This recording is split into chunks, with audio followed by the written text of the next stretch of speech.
This is a story I'd like to share as it illustrates another key reason that we've discovered lawyers report to us: not effectively managing a client's expectations.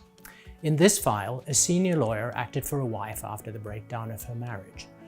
The wife was very eager to get matters settled. The main family asset was a waterfront townhouse.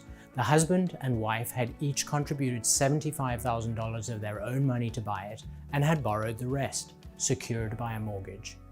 The wife was still living there, but her initial proposal was to sell the townhouse and pay off the mortgage and then split the remaining proceeds 50-50.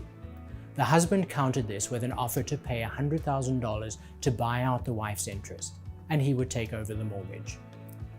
Our lawyer wasn't sure of the value of the townhouse and thought that the market may have softened, so he recommended that the wife get her own appraisal to assess the husband's offer.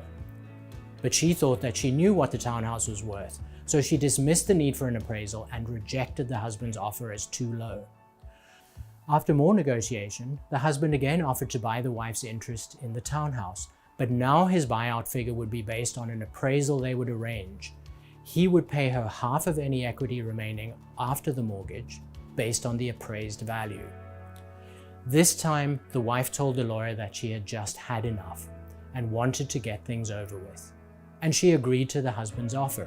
But when the appraisal came in, it was a lot lower than the wife had expected. Now she would receive only $50,000, much less than the husband's original offer of $100,000 and less than her down payment of $75,000.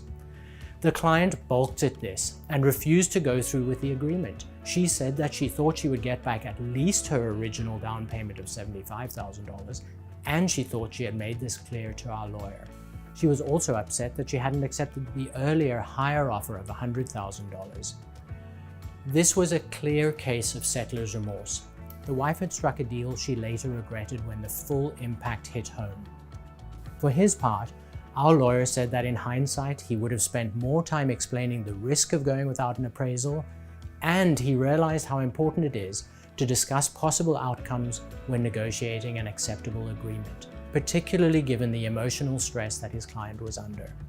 On this file, the wife never did make a claim against our lawyer, but he decided to write off his final bill. We eventually closed our file.